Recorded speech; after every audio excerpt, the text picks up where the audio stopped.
예, 주식 시황입니다. 일단 삼성전자를 보시면은 일단 5일선은 이탈을 했죠. 그래서 여기서 이렇게 떨어지는 패턴이 있다. 지금 SK 하이닉스도 마찬가지입니다.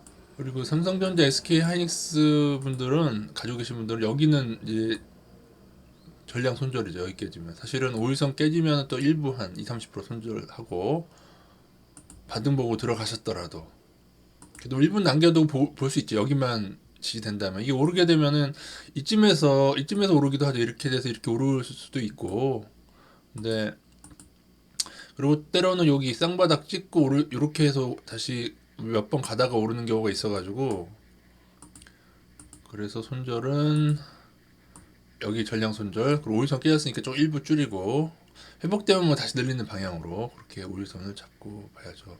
근데 뭐 금요일날 나스닥이 상승해서 오늘 상승 시도할 가능성이 크죠.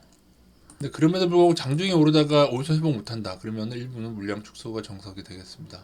삼성전자 하이닉스가 못 가게 된다면은 지수도 잠깐 반등하다가 다시 지지부진해질 것 같긴 한데 그래서 선물 누적은 지금 1조 4천억 정도로 좀 줄었습니다. 또 금요일에도 좀 선물 매수해서 금요일날 그 주식은 팔고 선물은 매수를 좀 했죠. 그래서 상황 따라서 이게 줄어들게 된다면은 이제 추가 반등 쪽으로 보셔야 되고 아마 대거 처분을 할 겁니다. 만약 나스닥이 추가로 상승하게 된다면 크게 상승하게 된다면 그렇지 않고 나스닥이나 뭐 미국은 그냥 지지부진하면서 우리가 추가 하락하게 되려고 한다면 이게 또 마이너스로 또 추가로 선물이나 미니 선물 특히 미니 선물도 같이 음전할 수 있죠. 주식 자체는 지금 올해만 해도 이제 마이너스 30조 넘어서 외국인의 매도 기조는 확실하죠. 금요일도 매도했었고 추가로도 매도하는데 선물로 잠시금 끌어올리는 거 정도만 보면 되겠는데 그거를 반도체는 이런데요. 근데 코스피 지수 자체는 오일선이 깨지지 않았습니다. 그러니까는 아직도 반도체가 약하다는 거죠. 지금 지금 다른 게 받쳐져서 엄밀히는 지금 코스피 지수 자체는 오일선을 안 깼기 때문에 계속 인버스는 줄여가는 게 정답이죠. 오일선 회복한 뒤에 해서 분할로 한 5%씩 인버스 줄여가는 정답이라서 지금은 한 인버스 한 25에서 한 30% 정도 유지하고 계시면 되고 한 20%까지도 줄일 생각을 하고는 있는데 그럴 때는 외인 선물이 좀 대거 매수가 되면서 그다음에 지금 삼성전자라도 조금 안정권으로 되게 되면은 그때는 20%까지 줄이도록 하겠습니다. 나머지 20%는 뭐 여기라도 넘거나 좀 뭔가 아니면 3,208이 넘거나 하면 그때 줄이는 걸로 하고요. 원래는 30%까지 근데 지금도 약간 30% 언저리 유지하는 게 아직은 안전합니다. 제가 볼 때는 아직 3,208도 안 넘었기 때문에 원래는 30% 유지하라고 하는데 선물이 좀 줄어들고 있어서 한 25에서 30% 정도까지 아니면 30% 유지하시면서 5일선 지지를 좀 더 보시고 그 다음에 서서히 25%로 줄이고 뭐 그런 식으로 가셔도 될 것 같습니다. 인버스는 어떤 5일선을 회복해서 지수 5일선 회복해서 서서히 줄이고는 있는데 또 너무 많이 줄이면 또 가다가 다시 이제 떨어지면 또 안 되니까요.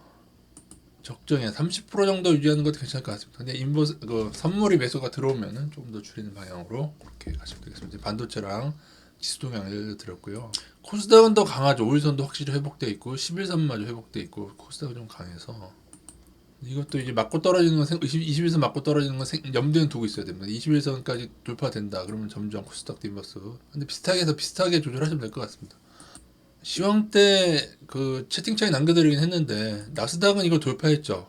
돌파돼 이 아래로 내려오지 않고 계속 버틴다면 나스닥 인버스는 분할로 계속 줄여가셔야 됩니다. 네, 한번 크게 베팅하셨던 분이 계시다면 이제 이건 어쩔 수 없는 상승 신호라서 이후에 늘리는 것은 여기라도 깨지면은 방금 그 이 수평선이라도 깨지면은 이 전고점이죠. 여기라도 깨지면 늘리는 방향. 지금은 이 상승 신호 돌파하고도 지금 한 2, 3일 버티고 있죠. 그렇게 되면 서서히 나스닥 인버스는 많이 줄여가시는 방향.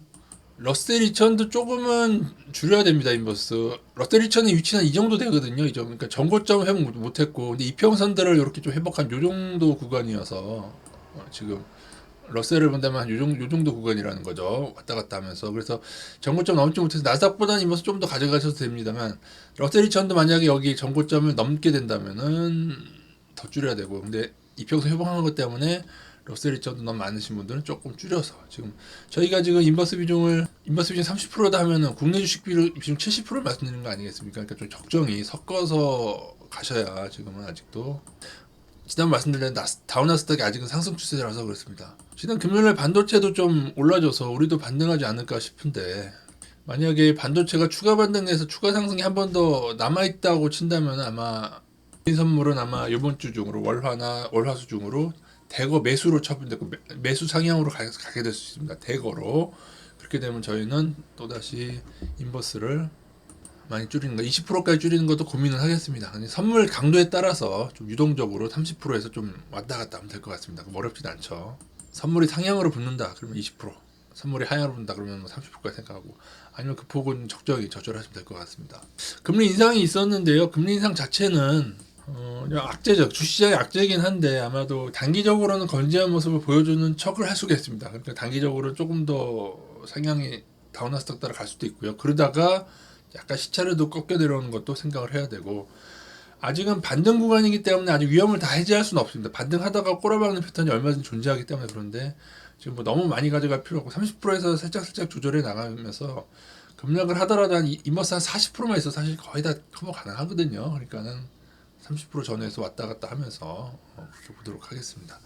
이후에도 인버스 비중은 실시간 방송에서 계속 남겨드리도록 하겠습니다. 이상입니다.